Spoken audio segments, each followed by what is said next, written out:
예, 안녕하십니까. 예, 사범대학장 장덕호입니다. 양해해 주시면 이 마스크를 벗어도 되죠. 예, 고맙습니다. 이게 날씨도 갑자기 쌀쌀해졌는데 오늘 이렇게 또 월요일 아침부터 우리 전체 이 혁신 사업에 참여하시는 우리 교직원 선생님들 이렇게 만나 뵙게 돼서 대단히 반갑고요. 작년 1년 동안 이렇게 너무나 이제 수고를 많이 해주셔갖고 교무위원 한 사람으로서 또 평교수로서 감사의 말씀드립니다. 기획부총장님께서 저한테 제가 이렇게 이곳저곳 다니면서 얘기를 좀 하고 다닌다 이런 정보를 입수하시고 저보고 이 대학 혁신 성과 포럼에서 발표 좀 해달라 이렇게 부탁을 하셔가지고 제가 깜짝 놀랐습니다. 사실은 이런 얘기를 할 기회가 많지는 않습니다. 많지는 않습니다만은 그래도 이런 기회를 주셔가지고 감사히 생각하고 어떻게 하면 좀 우리 대학이 좀 발전하는데 그런 하나의 좀 아이디어 제공 차원에서 드릴 수 있는 말씀이 있지 않을까 해서 이제 용기 내어서 이렇게 발표에 참여하게 됐습니다. 거창하게 또 기조 강연이라고 또 이름까지 붙여주셔서 상당히 부담스럽습니다만은 아무튼 오늘 이 귀한 자리, 이 귀한 시간 주신 만큼 최선을 다해서 한번 말씀을 드리도록 하겠습니다. 오늘 드린 말씀은 주로 지금 이제 대학 혁신을 많은 곳에서 얘기를 합니다. 개별 대학 차원에서도 얘기를 하고 또 국가 정책 차원에서도 얘기하고 심지어는 국제기구까지 나와서 대학 혁신을 얘기하고 있는데 그런 동향들이 어떤지 한번 살펴보고 그리고 이제 이 국내에 있는 다른 대학들은 어떤 또 혁신을 해 나가고 있고 또 이 대학 혁신 지원 사업 자체가 좀 갖고 있는 어떤 이슈, 문제점 이런 것들은 어떤 것들이 있는지 그리고 대학 혁신을 위한 어떤 제 나름대로의 어떤 제언들 이런 것들을 좀 말씀드리도록 하겠습니다. 자, 그 첫 번째 주제가 이제 대학 교육의 위기와 지속 가능성 얘기인데요. 이게 이제 영국에서 조사한 자료입니다. 영국의 학생들을 대상으로 해서 매년 이렇게 14,000명 가까이 영국은 이렇게 설문조사를 하더라고요. 뭐냐면 현재 제공되고 있는 학교의 수업에 대해서 지불한 돈의 가치가 너 얼마라고 생각하느냐 물었을 때 계속해서 영국도 추락하고 있다는 거예요. 고등교육이 돈의 가치에 대해서 별로 역할을 제대로 못하고 있다 하는 게 이제 큰 이슈고요. 한국도 아마 조사하게 되면 썩 그렇게 좋은 결과는 안 나올 것 같아요. 왜냐하면 모르겠습니다. 한편으로는 이제 국가장학금 정책이 들어왔고 학생들이 자기 돈 내는 학생들 숫자가 옛날보다 많이 줄었잖아요. 그래서 내가 실질적으로 돈 낸 것보다는 제공되는 성과가 좋지 않나 이렇게 얘기할 수도 있겠습니다만은 전반적으로 봤을 때는 이 고등교육의 이 질적인 성과가 전 세계적으로는 별로 그렇게 좋게 평가를 못 받고 있다. 왜냐하면 고등교육을 대체하는 학습 기제가 굉장히 많이 늘어나고 있습니다. 아시다시피 이제 edX, 코세라를 비롯한 이 무크 컨텐츠부터 시작해서 유튜브에 들어가면 얼마나 좋은 것들이 많습니까? 그죠? 그래서 이 고등교육의 위기가 지금 오고 있다 하는 거고요. 마찬가지로 이것도 이제 영국에서 조사를 한 건데, 그러면 당신이 대학 교육이 가치 있다라고 평가하는 이유를 말해봐라. 또는 당신이 대학에 대해서 지불한 돈의 가치가 없다라고 봤을 때 그 이유를 얘기해봐라. 이렇게 했더니 역시 teaching quality. 그러니까 교육의 질, 강의의 질이 최고고요. 그 다음에 이제 강의의 컨텐츠고, 그 다음에 시설, 그 다음에 앞으로 진로에 대한 희망, 그리고 캠퍼스의 퀄리티 이런 거를 얘기를 하고 있다 하는 겁니다. 이거 다 보면 지금 우리 대학을 비롯해서 대학 혁신 지원 사업에서 진짜 가열차게 하고 있는 것들이 5가지 아닙니까? 그죠? 이런 것들이 이제 결국은 본질적인 요소다 이런 말씀을 드리고 그런데 대학 혁신을 이제 가로막는 요소들도 상당히 많습니다. 그 대표적으로 요즘 이제 한참 나오는 것들을 쭉 제가 몇 가지를 골라보니까 이 대학의 시스템이 대단히 유연하지 못하다. 그 중에 대표적인 게 학과 체제다. 이런 말씀을 하고 있어요. 학과. 뭐 선생님들 다 아시다시피 학과 정원 하나 한 명 줄이고 또 학과 뭐 이름 바꾸고 전공 없애고 이러면은 대학이 홍역을 치르지 않습니까? 이게 비단 우리 대학만의 문제도 아니고 전국의 모든 대학의 문제입니다. 학과 하나 없애는 일이 보통 일이 아니죠. 왜 그러냐 하면 우리나라 대학의 이 구조가요. 학과를 중심으로 해서 모든 게 이해관계가 집결되어 있는 구조로 편성이 되어 있습니다. 학과라는 말은 뭐가 들어있냐면 그 안에 교육과정이 들어가 있고요.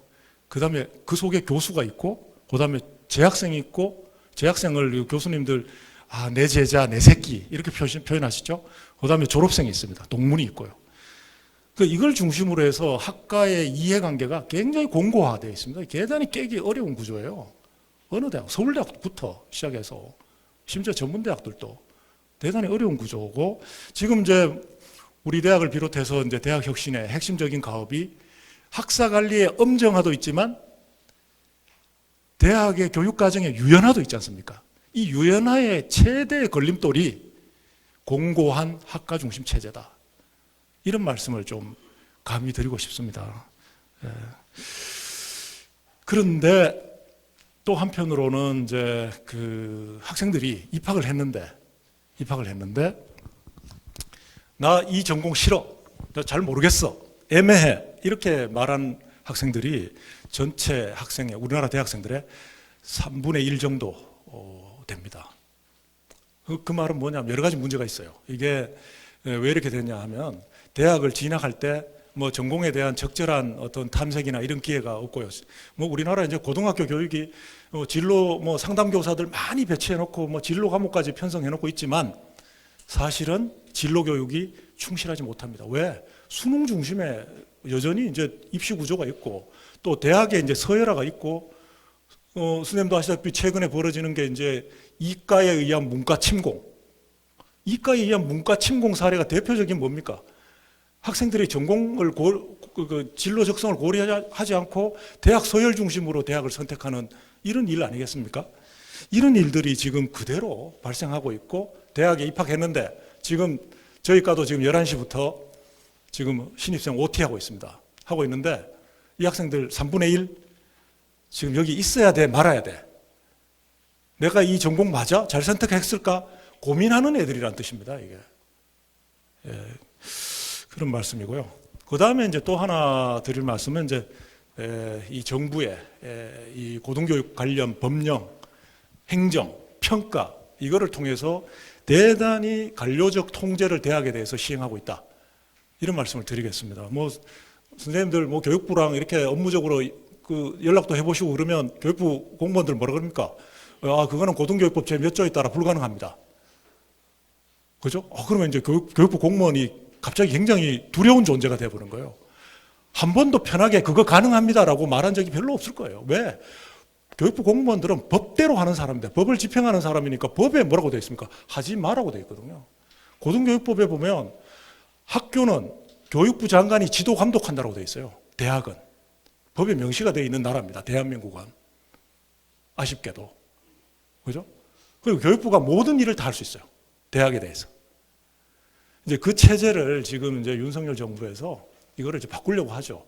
그래서 지금 뭐 교육부에서 대학 규제 혁신국도 만들어갖고 거기서 모든 규제를 고등교육법을 전면 개편하겠다, 사립학교법 전면 개편하겠다 하고 있는데 또 한편에서는 이게 뭐 고등교육의 시장화가 이제 본격화된다, 뭐 이런 얘기부터 시작해서 여러 얘기가 나오고 있습니다. 어쨌든 과거보다는 좀 많이 자율성을 부여하겠다 하는 게 현 정부의 기조인 것 같습니다. 이게 우리나라의 고등교육의 관료적 통제는 뿌리가 깊습니다. 이 나폴레옹부터 이 나폴레옹의 이 나폴레오닉 모델이라고 하죠. 이 중앙 집권적 관료 체제를 일본이 뺏겨왔어요. 거기다 독일식까지 덧붙여가지고 그리고 이제 그 이후에 계속해서 이러한 간치 체제가 양성됐고 뭐 아시다시피 대학 교육의 3대 규제, 대학 설립, 정원 관리, 입학 전형 꽉 잡고 있지 않습니까? 저도 뭐 입학처 일을 해봤습니다만, 와, 정말 진짜 이 정시에 입학에 전형된 각 학과별 수능 산식을 엑셀 서식까지 보고하라고 그래요. 그 다음에 이 등록금 규제, 재산 관리, 뭐 조금 좀 완화는 되고 있습니다만, 아직 지금, 대학 설립 운영에 관한 규정, 대통령령인데 아직 국무회의 통과 못 했습니다. 아직도 의견 수렴 중이고, 교육부에 많은 의견들이 지금 올라가고 있습니다. 이쪽 저쪽에서. 이쪽 저쪽, 아시죠? 이쪽 저쪽이 어디 쪽인지. 많은 그 보고가, 의견이 올라가고 있고요. 또 국립대학에 적용하면, 국립대학은 정부가 마음대로 하면 됩니다. 그죠? 근데 국립대학에 적용해야 될 걸 사립대학에도 그대로 적용하는 모순들이 또 발생하고 있고요. 그 다음에 이 고등교육법, 사립학교법이 이렇게 엄격하다 보니까 그거를 대학들도 학칙은 학교의 헌법 아닙니까? 학칙은 좀 유연해야 되는데 유연해져야 될 운신의 폭이 거의 없습니다. 이러다 보니까 우리나라 대학은 관료적 통제의 산물이 되고 있다. 이렇게 말씀드릴 것 같고요. 그 다음에 이 고등교육의 이제 두 번째 주제는 메가 트렌드입니다. 고등교육의 이 글로벌 메가 트렌드는 어떨까 이렇게 봤더니 역시 요즘 이게 뜨고 있는 곳이 이제 세계경제포럼 아닙니까? 다보스 포럼, 세계경제포럼 홈페이지에 들어가 보십시오. 뭐 별의별 이슈들에 대해서 이분들이 엄청난 얘기를 하고 있어요. 그 중에 당연히 고등교육에 대해서도 얘기를 했겠죠. 뭐라고 하냐면 고등교육의 메가 트렌드가 이런 거다라고 얘기를 했어요. 클라우스 슈밥을 대표로 한 이분들이 첫 번째, 모든 곳에서 학습하는 시기가 됐다. 그동안에 이제 어디서나 배우는 것에서 만족해서는 안 된다. 어디서나 배우는 거는 교육체제 유연성에 좀 강조점이 있는데 모든 곳에서 학습이 가능해야 된다는 말은 학습하는 장면에서 최대한 몰입을 가져가야 된다는 얘기를 하고 있어요.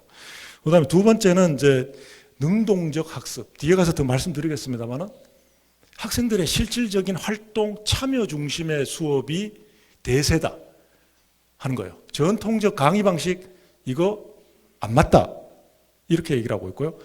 그런 이유는 선생님들 요거 잘 아시죠? 이 심리학 개론에 보면 에빙하우스의 망각곡선 이러는데 여기 뭐냐면 아무리 이게 새로운 지식이나 정보를 얻었더라도 20분이 지나면 남는 게 50%가 날아가는 거예요.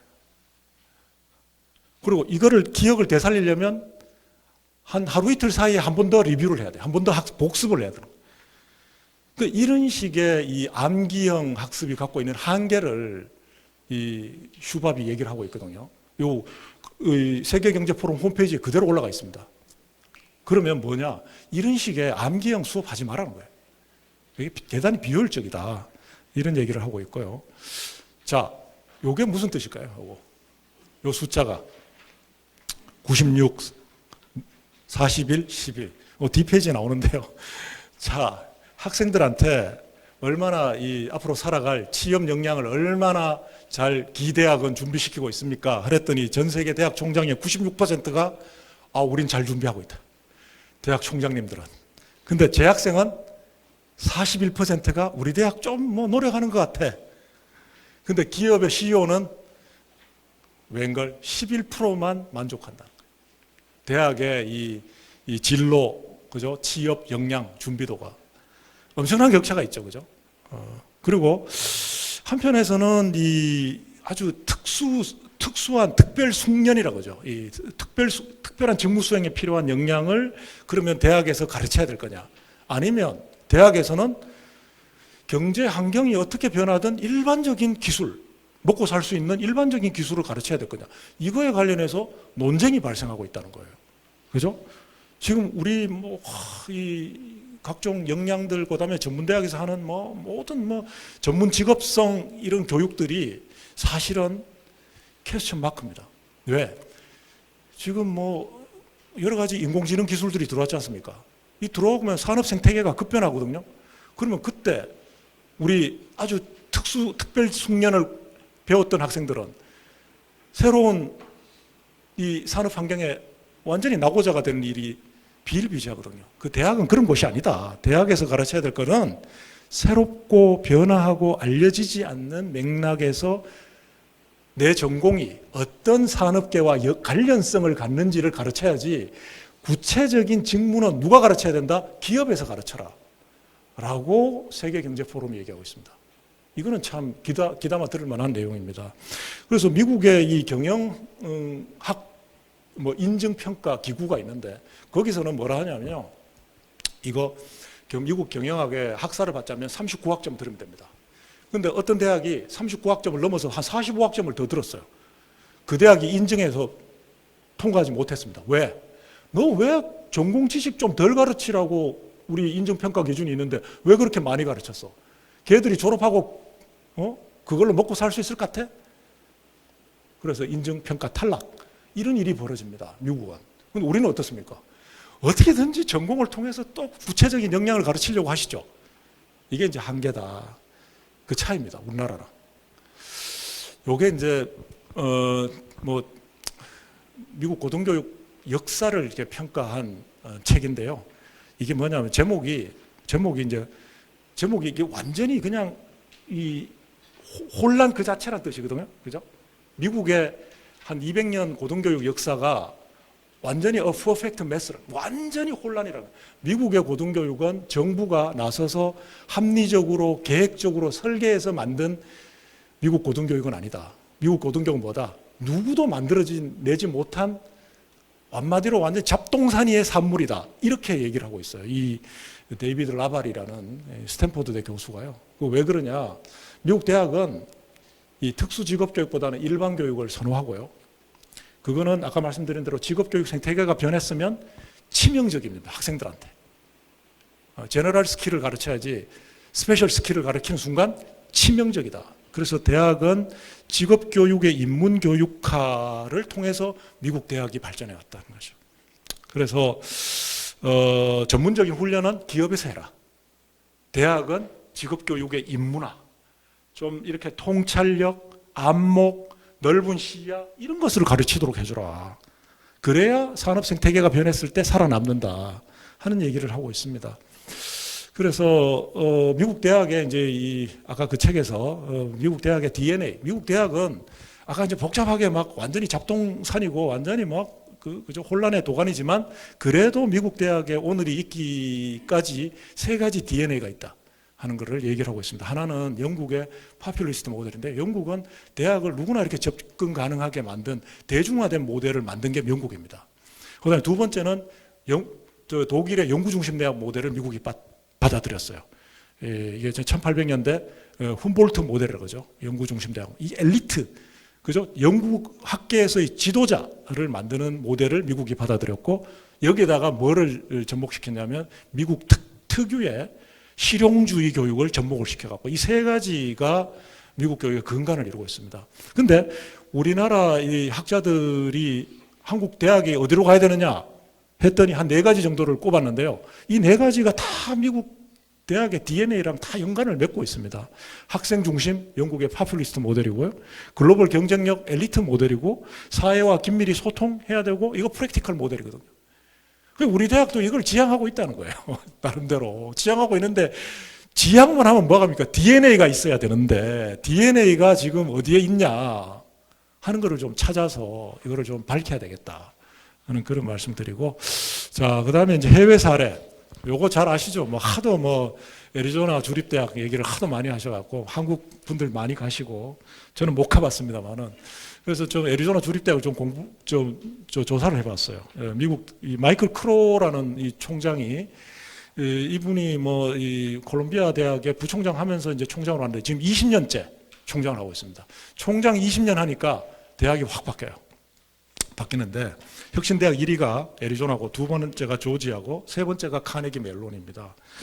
근데 이 분이 이제 뭘 하냐 하면 모든 대학의 이 경쟁력은 어디서 나오느냐? 서비스에서 나온다. 이렇게 얘기를 하고 있어요. 미국 자기 대학의 최대 경쟁 라이벌 조직은 어디냐? 우버입니다. 왜 우버냐 하면 이 애리조나 주립대학이 잘 나가기 전에는 애리조나 애들이 졸업하면 어디로 갔냐면 우버 택시 기사였어요. 고등학교 애들이. 쟤들을 우버 택시 기사로 안 가고 애리조나 대학에 입학하는 게 마이클 크로 총장의 당면 목표였습니다. 우버에서 뺏어오는 거. 그 다음에 어떻게 하면 소비자를 만족시킬까 해서 뭐 부총장님 잘 아시겠습니다만은 각 디파트먼트, 뭐 교무처, 학생처, 뭐 이걸 다 날리지 엔터프라이즈, 이게 지식 기업이라고 하나의 이 부서를 이렇게 만들어 놨어요. 교무처가 부서고 혁신사업단 부서예요. 기업이에요, 기업. 그죠? 어떻게 하면 자기 기업에서 소비자를, 수요자를 만족시킬 건가? 이걸 중심으로 해서 대학을 완전히 재편시켰다. 그 다음에 또 하나는 이 대학이 과가요, 엄청나게 많았어요. 한 300개 가까이 됐는데 10년간 총 70여 개 과를 없애버렸습니다. 통폐합시키고 30개 융합학과를 만들었는데, 융합학과가 참 재밌습니다. 이름이 달 탐사학과. 달 탐사하려면 뭐가 들어야죠? 천문학, 재료공학, 그 다음에 심리학 다 들어야 됩니다. 연력학 다 들어야 돼요. 융합이 되겠습니까? 되죠. 주제 중심의 학과, 그 다음에 원숭이와 인간의 비교 연구 학과, 이런 거 만들었어. 그러면 다 들어야 됩니다. 심리부터 생물학까지. 뭐 이런 식의 이제 주제 중심의 융합을 했던 거죠. 아까 제가 말씀드린 우리나라의 그 특별한 공고한 학과 체제를 한꺼번에 그냥 허물어 떨어버렸죠. 그게 바로 이 마이클 크로 총장이 자랑스럽게 자기 책을 뭐 여러 권 썼어요. 이게 뭐다? 뉴 아메리칸 유니버시티 모델이다 라고 이름을 붙여갖고 지금 엄청나게 지금 세일즈를 하고 있습니다. 그래서 여기서 경쟁력은 그냥 뭐 단순히 이제 문구 컨텐츠도 갖고 오고 이런 게 중요한 게 아니고, 교육 과정이 정말 실용적이에요. 아까 저 프랙티컬 모델이 있다 그러지 않습니까? 모든 학생이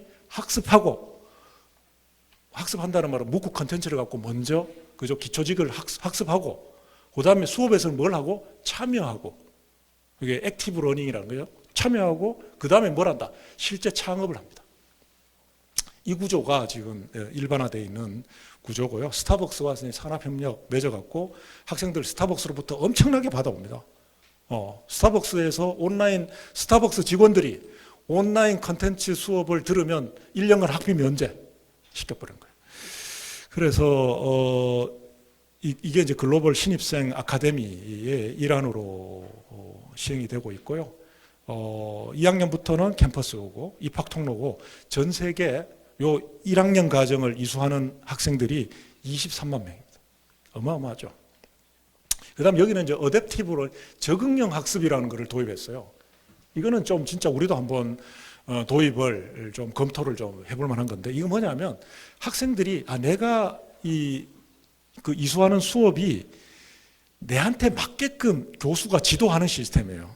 그래서 먼저 이제 정보를 수집해서 교과서를 읽고, 그죠? 그 다음에 연습 문제를 풀어봅니다. 연습 문제를 풀어보고 연습 문제를 다 맞추면 얘는 다음 챕터로 휙휙 넘어가는 거예요. 못 맞추면 계속해서 한 번 더 돌아가서 네가 교과서 더 읽고 공부 더 하고, 이런 식의 시스템을 어드바이저라고요. 전자적인 어드바이저가 관리하고 있다는 거죠. 어마어마한 인공지능 딥러닝 기법이 여기 들어가 있습니다. 그래서 성과가 이제 뭐 이 정도로 어마어마합니다. 재학생 90% 이상이 C학점, 미국에서 이 정도 나오기가 쉽지 않거든요. 그다음에 수강 신청 비율도 5%로 낮추고, 그죠? 이런 여러 가지 개별 교과목상의 성과가 있었고, 다음 두 번째는 이제 미네르바 대학입니다. 미네르바 대학 잘 아시죠? 들어보셨죠? 미네르바 대학의 캐치프레이즈가 이게 비판적 지혜, 이거라고 합니다. 이게 교훈이에요, 교훈. 비판적 지혜. 22년 세계 혁신대학 평가 1위고요. 세계 경제 포럼도 미네르바 대학을 인용을 하고 있어요. 미네르바 대학의 교육과정을 인용을 하고 있습니다.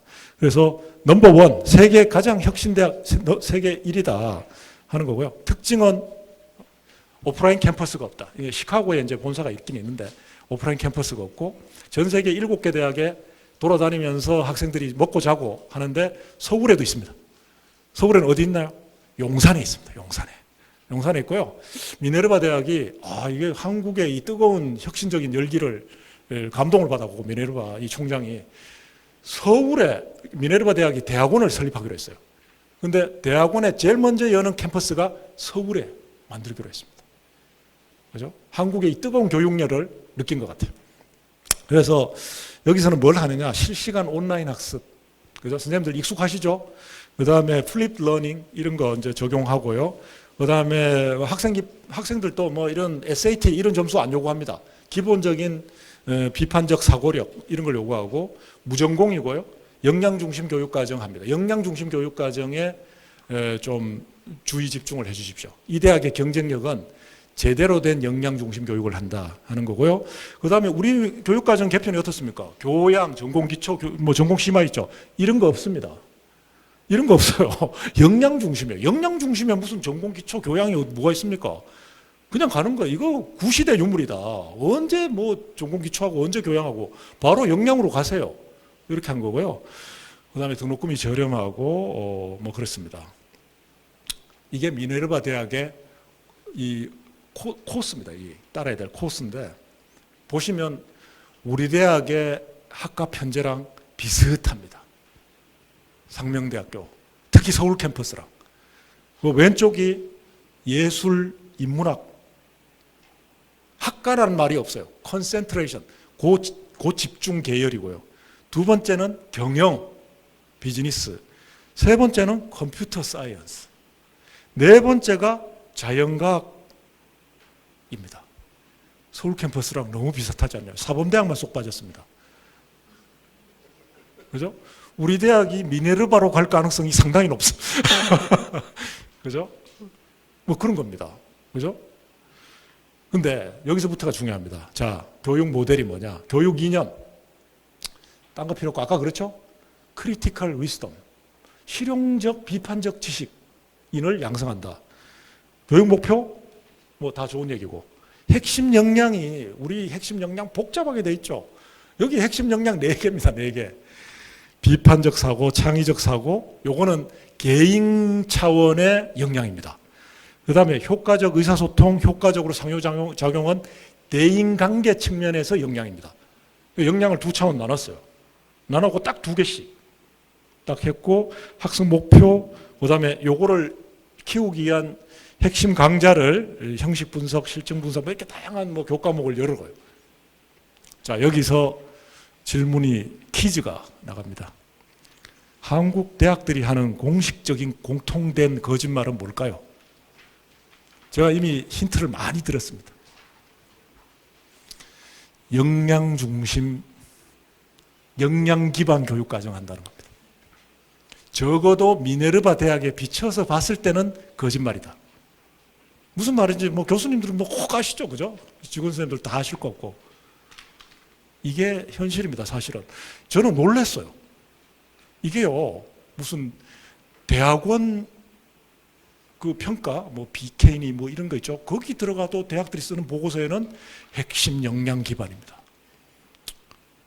그 다음에 제가 무슨 저 IST 대학 있죠. 무슨 뭐 카이스트 무슨 대학. 거기 이렇게 그 평가위원으로 가서 이렇게 보면요. 거기도 역량 중심이에요. 우리 대학, 이게 언제부터 이 역량 중심이 시작됐나? 에이스 사업부터 시작됐어요. 근데 잘 한번 생각해 보시죠. 이 역량 기반 교육 과정이 얼마나 실행하기 어려운지. 이거는 이 역량 중심 기반 교육 과정이 되자면 학교 차원에 정말 엄청난 설계 노력이 있어야 되고요. 대학 본부 차원에. 그 다음에 학과랑 협업해야 되고, 그리고 결정적으로는 교수들이 이걸 받아들여 갖고 실행을 시켜야 됩니다. 저는 그래요. 이게 왜 공통된 거짓말이냐라고 하면 교수들의 강의실 문턱을 못 넘었다는 거예요. 그 이유는 설명을 드릴게요. 자, 미네르바 대학의 역량 중심 교육 과정, 아까 4개 개인적 차원, 그 다음에 관계적 차원 있었다고 그랬죠. 근데 여기는 이 4개, 우리는 5개 역량 만들어 놓고 그냥 그걸로 끝이잖아요. 뭐, 우리뿐만 아니라 다른 모든 전국의 대학이 그렇습니다. 여기는 뭐냐? 4개 역량별로 하위 120개 역량을 만들었다는 거예요. 이 120개 역량이 어디에 들어가 있다? 수업에, 교수의 강의 계획서에, 활동에 다 녹아 들어갔다는 거예요. 그죠? 예를 들면 비판적으로 사고하기에 보면 주장평가하기가 있습니다. 그죠? 주장평가하기에는 하위, 이게 이제 Habit of Mind and 뭐 Foundational Concept, HCS라고 그러는데 이게 120개예요. 그거 보면은 뭡니까? 1. 주장평가, 복잡한 논증을 분석하고 전제와 결론을 파악하고 분석한다. 얘가 수업에서 이걸 할 수 있는지를 평가해라는 거예요. 그걸 교수 네가 가르쳐주고, 근데 우리 역량 기반 교육과정 하고 있는 전국의 뭐 대학들, 저 이거 못 봤습니다. 못 봤습니다. 이걸 해시태그로 붙이고요. 학생들이 알기 쉽게, 찾기 쉽게.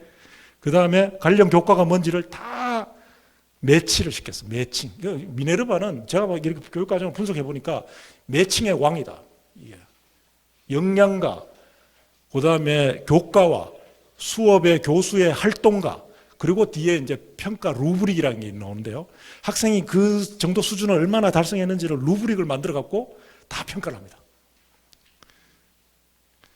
그래서 예를 들면 아까 비판적 사고하기 있지 않습니까? 비판적 사고하기에 하위 역량이 신중하게 결정하기라는 그런 하위 역량이 있어요.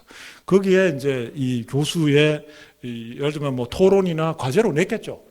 이 과제가 이렇게 나와요. 네가 이제 6년 동안 거래를 해왔던 호텔에서 어느 날 갑자기 잘 해왔는데, 야, 전년 대비 3배 예산 비용 지출 안 하면 나 너희들하고 거래 끊을게. 이때 이해관계자가 뭐 누구고 비용이 어떻고 어떻게 결정한 걸지를 네가 판단해라. 이걸 제시해라. 이렇게 얘기를 하고 있어요. 적어도 이 정도까지는 가야 역량 기반 교육 과정이라고 할 수 있지 않겠냐라고 미네르바 대학이 얘기를 하고 있다는 거예요. 그래서 아까 이제 마지막이 이제 루브릭입니다. 학생들이 얼마나 이수했나 하는 거를 1단계부터 5단계까지로 이제 척도화 시킨 거예요. 1단계는 이건 뭐 지식 부족. 2단계는 피상적으로 알고 있어. 3단계 어느 정도 뭐 그 정도. 4단계 깊이가 있고 5단계는 이거를 다른 영역에 학대 적용해. 이 정도까지 이제 점수를 매기고 있습니다. 학생들한테 피드백을 하고 있죠. 그리고 또 미네르바 대학은 액티브 러닝 포럼이라고 아까 말씀드린 그 수업의 각종 활동들을 이게 이 수업 시간에 이제 여러 가지 이제 그 역량 요소들을 갖고 평가를 하는 거예요. 수업도 하고. 그래서 모든 수업이 토론과 논쟁, 세미나로 이루어집니다. 모든 수업이. 그리고 모든 수업은 20명이 넘지 않아요. 그죠? 그 다음에 액티브 러닝의 기준은 모든 학생들이 수업에 75% 이상 몰입하는 것을 목표로 합니다. 미네르바 대학은요, 그 온라인 플랫폼에 들어가면 학생들이 뭐 자판도 뭐 안 움직이고 마우스도 안 움직이고 뭐 이렇게 찾기도 안 하고 발음도 안 하면요, 그 학생의 이 화면이 등장하는 플랫폼에 빨간불이 뜹니다. 빨간불이. 이 말은 뭐다? 얘가 지금 집중 안 하고 있다. 교수 너 뭐하니? 이 말이거든요. 요 비율이 몇 퍼센트? 75% 이상이 돼줘야 다음 코스로 넘어갑니다. 이렇게 하고 있는 거죠. 그죠? 그래서 여러 가지 시사점이 있습니다. 그래서 교수 학생 간의 철저한 커뮤니케이션에 초점을 두고 있다 하는 겁니다. 그 다음에는 뭐 일본으로 갑자기 이제 훅 넘어왔는데요. 일본에는 지난번에 뭐 우리 교무위원님들이 좀 나눠 읽으신 책 중에 일본의 긴키 대학이라는 대학이 있습니다. 이 대학인데 이 대학이 놀라지 마십시오. 한 해 지원자가 14만 명입니다. 일본의 학령 인구가 이렇게 줄어드는데도 도쿄대학 교토대학 다 제끼고 14만 명이 매년 지원을 하는 그 뭐 약간 지금으로 떨어지면 그 서울에서 저 한 대전 정도 되는 거리에 있는 그런 대학이거든요. 그런 대학에서 이 정도 경쟁을 나타내고 있다. 그게 참 대단했어요. 그래서 이 전통적인 남자 대학의 이미지를 깨기 위해서 뭐 새로운 학부도 신설하고 이 대학의 뭐 여러 가지 산학 협력 활동 중에 대표적인 게 이 대학은 세계 최초로 참치 양식에 성공한 나라입니다. 참치를 양식했고요. 일본 주요 도시에 이 긴키대학 수산연구소라는 음식점 이름이 그렇습니다. 이름으로 횟집을 열었어요. 횟집 이름이 긴키대학 수산연구소예요. 도쿄, 교토 가면 다 있습니다. 거기서 벌어들이는 엄청난 수입으로 학생들 교육에 다 투자합니다. 어마어마하죠. 여자 화장실 예쁘게 합니다. 그 다음에 100% 영어만 쓰는 이큐브 존도 만들고요. 특히 중요한 거는 우리가 이제 목요일 날 그거 하지 않습니까? 우리 신입생 또 OT도 하고 그러는데 신입생을 하기 위한 환영 행사로 오모테나시가 이제 오모테나시가 이제 영어로는 그러니까 일본어 환대 이런 뜻이거든요. 이게 전통으로 남아 있다는 거예요. 이게 뭐냐면 학생들한테 잊을 수 없는 입학식 경험을 제공합니다. 누굴 부르냐? 일본 최고의 아이돌을 불러요. 여자 걸그룹 불러갖고 완전 입학 그 식장에 들어오는 순간부터 막 애들이 춤을 추고 뭐 난리 분위기가 뜨고 뭐 음식 배포하고 그리고 학생들이 여기 와서 뭡니까? 아, 이 대학 한번 다닐만 하네. 시골에 있지만 괜찮네. 이런 느낌을 확 갖게 한다는 거죠. 그죠? 그래서 뭐 브라스 밴드 뭐 이런 퍼포먼스들이 엄청납니다. 자, 그리고 다시 또 미국으로 가면요. 미국에 이제 미국 대학 협의회가 있습니다. 이거는 이제 4년제 전문 대학들이 다 들어와 있는 미국 대학 협의회인데요. 여기서 물어보니까 이 교수들한테 또 학생들한테 직원들한테 물어봐서 교육 활동 중에 가장 성과가 있는 교육 활동이 뭡니까? 라고 물어봤더니 이게 가장 성과가 있더라는 거예요. 이게 학생들한테 이게 뭐냐? 신입생들한테 세미나를 열어주는 거예요. 신입생들 애들 막 대량으로 모아놓고 막 특강하는 게 아니라요. 소규모로 학생들한테 이런저런 모임, 학문적인 주제를 놓고 얘기하는. 두 번째는 인턴십이고요.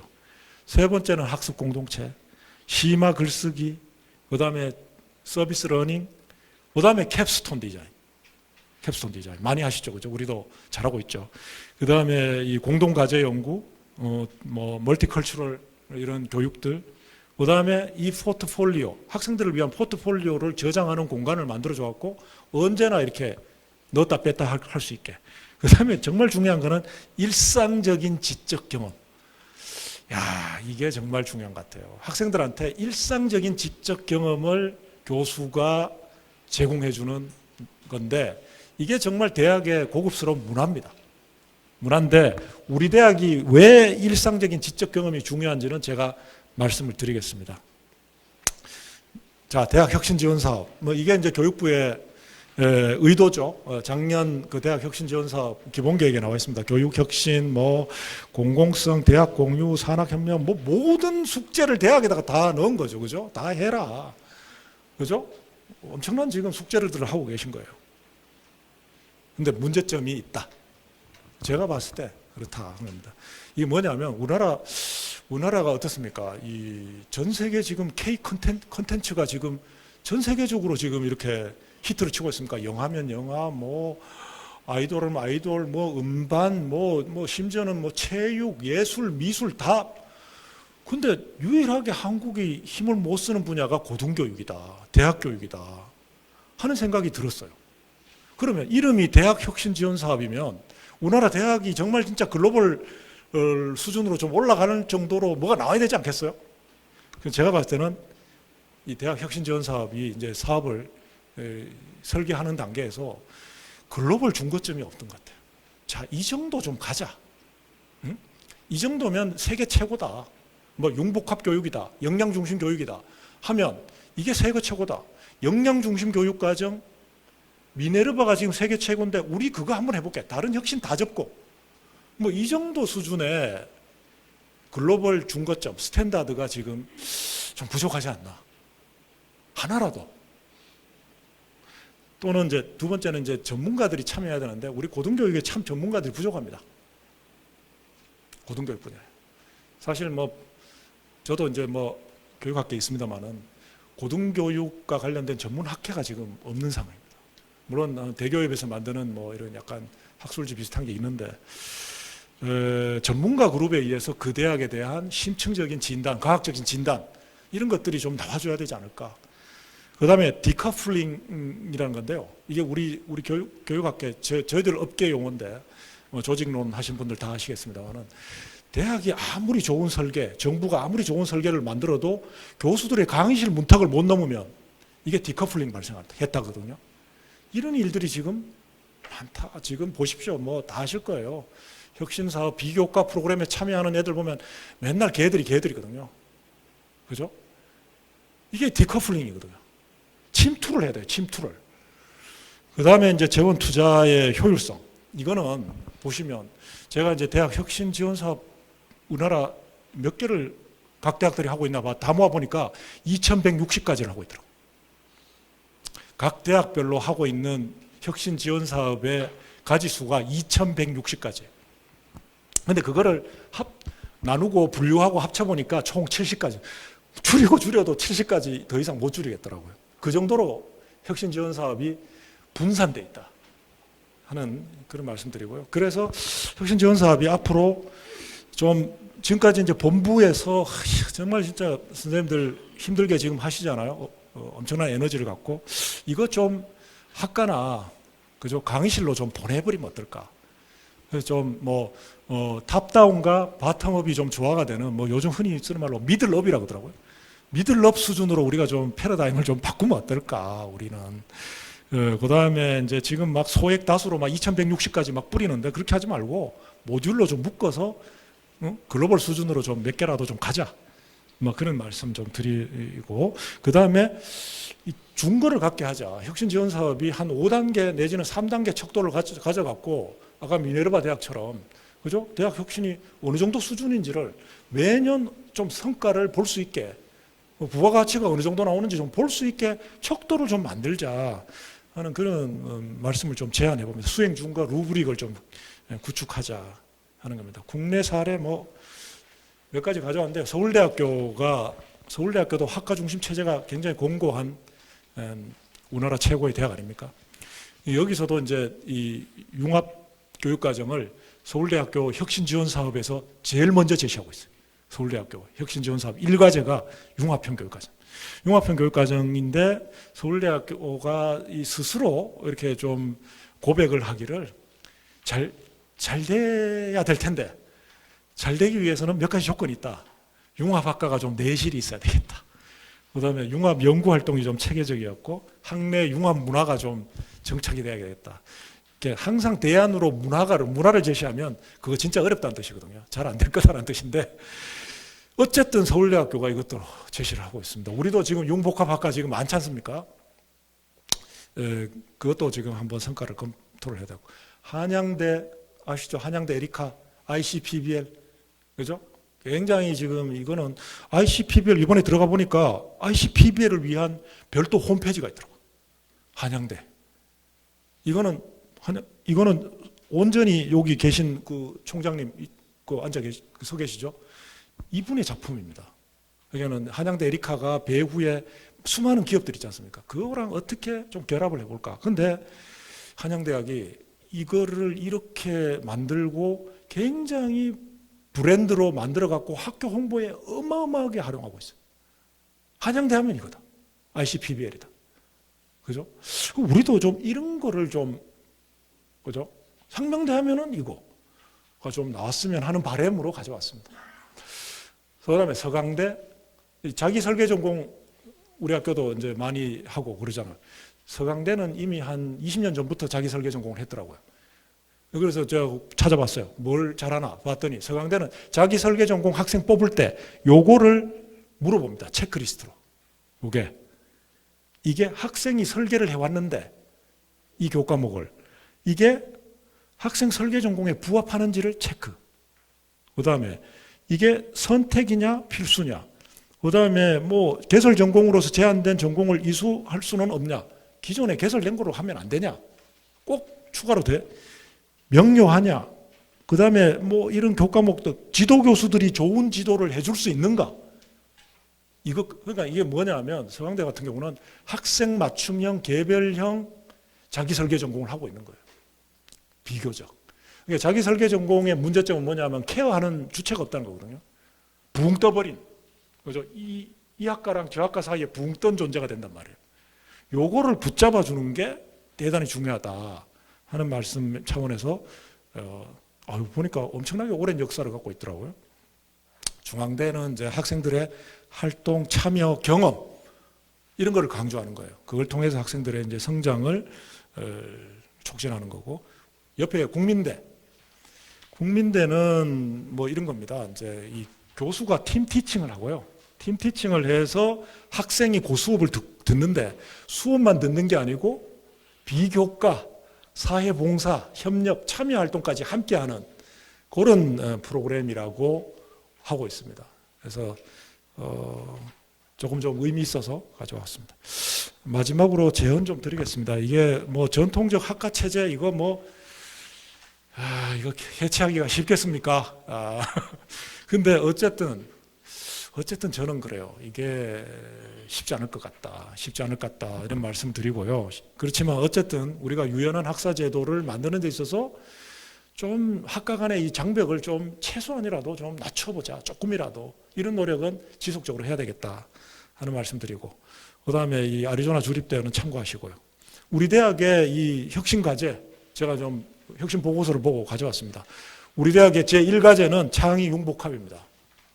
창의 융복합의 전제는 학과 간의 장벽을 뛰어넘지 않으면 어렵습니다. 그죠? 그런 말씀 드리고, 그 다음에 역량 중심은 뭐다? 교수들의 강의실을 넘나들어야 됩니다. 그 다음에 자기주도적 문제 해결, 이거 자기 설계 전공 정착시켜야 됩니다. 뭐 그런 차원에서 몇 가지 예를 가져왔고요. 그래서 최고의 홍보는, 저는 베스트 프랙스는 단 하나의 혁신 성과, 가시를 하나 만들어 갖고 홍보하자, 브랜드하자, 그런 말씀 드리고요. 그 다음에 학생들의 교육 만족도 제고에 노력을 해야 되겠다 하는 말씀. 이게 이제 학생 생활 실태 조사에서 가져왔습니다. 이 서울 밑에는 천안인데요. 보면 어떻습니까? 우리 대학 재학생들의 교육 만족도가 3점대 초반에 머무르고 있습니다. 3점대 초반. 이거는 좀 아쉽습니다. 그죠? 천안도 마찬가지입니다. 우리 학생들이 우리 학교를 평가하기를 3점대 초반으로 평가하고 있다. 그런데 학생들이 교수와의 관계에서 기대하는 것은 뭐냐라고 물어봤어요. 물어봤더니 첫 번째는 졸업 후 진로에 대해서 제일 많은 요구를 했고, 두 번째는 전공에 대한 학문적 지도를 학생들이 의외로 저는 깜짝 놀랐어요. 교수들한테 뭘 기대하냐? 진로고 첫 번째. 두 번째는 뭐냐면 제가 공부하는 거에 대해서 지적으로 저를 좀 일깨워 주세요라는 거거든요. 이거 우리 학생들, 상명대 학생들 굉장히 똑똑합니다. 내가 이렇게 수업에서 또는 뭐 상담 만나면서 내가 도대체 뭘 배우고 있지 하는 걸 분명히 일깨워 달라는 거예요. 아까 이제 좋은 대학의 모델은 일상적인 지적 경험을 갖게 하자는 거였지 않습니까? 그 미국의 이 제언이 이겁니다. 이거 우리 학생들이 그거에 대해서 아주 양국 딱 두 개예요. 딱 두 개. 하나 진로, 또 하나는 일상적인 지적 경험, 교수와 관계. 그거를 서울 천안 똑같습니다. 밑에가 천안인데, 그 다음에 이제 액티브 러닝 제대로 한번 해보자 하는 겁니다. 액티브 러닝의 사례가 나와 있습니다. 예시가 뭐 사례 연구, 협력 노트, 그 다음에 원미니트 페이퍼, 그죠? 이런 거 역사적인 줄거리, 강의 자료, 직소, 투표. 이거 여러분들 이 캠퍼스에 가면 다 할 수 있습니다. 하실 수 있어요. 할 수 있다. 다만 이거를 할 거냐 말 거냐는 교수자의 전적인 판단에 달려 있다. 교수자가 하면, 액티브 러닝 하면 좋아지는 일들이 많습니다. 학습에 대한 피드백, 이해 정도, 그 다음에 학생들이 스스로 개념 찾고 공동체 의식, 이런 것들이 좋아진다. 그 다음에 혁신 지원 사업에 대해서 좀 제언을 감히 드리자면, 어쨌든 참여 교수와 참여 학생들의 확대가 필수적이다. 이 사업의 성공을 위해서는. 지금 학과 교육과정 경비가 지금 등록금 동결 이후에 엄청나게 많이 줄었습니다. 그죠? 엄청나게 많이 줄었어요. 이거 좀 보전 차원에서도 학과로 좀 이렇게 프로그램을 좀 그냥 학과로 넘기면 안 되잖아요. 프로그램 좀 이렇게 본부 차원에서 기획하셔갖고 이렇게 좀 던져주시면 학과도 좋고 본부도 좋고 그렇지 않을까. 그런 말씀 드리고요. 이게 70가지입니다. 제대로 잘할 수 있는 혁신 과제가 이렇게 많습니다. 이렇게 많은데 이 중에 몇 개라도 우리가 좀 브랜드화 시켜서 우리 학생들이 자부심을 갖고 지학할 수 있는 그런 환경을 만들었으면 좋겠습니다. 마지막으로 미네르바 대학처럼 올해 한 10개, 5개 강좌라도 미네르바 대학처럼 한번 해봤으면 하는 생각을, 기대를 한번 해봤습니다. 자, 대학의 미래는 그 사회와 대학이 가진 정신의 미래입니다. 교수도 노력해야 되고요. 경영 행정 차원에서도 비전 전략 설계 이런 거 해주시고 함께 독자적인 혁신 노력해 줬으면 좋겠습니다. 예, 경청해 주셔서 감사합니다. 예, 고맙습니다.